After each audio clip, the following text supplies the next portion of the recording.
Assalamu alaikum wa rahmatullahi wa barakatuh. Brothers and sisters, another odd night to benefit from this odd night and be from those who will be from the people of Jannah. Prophet sallallahu alaihi wasallam was an orphan.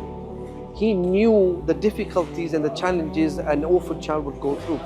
There's a hadith of Prophet sallallahu alaihi wasallam, and the summary of the hadith mentioned in that if you want to soften your heart, then feed the child, feed an orphan, and also pat their head. This will yani soften your heart.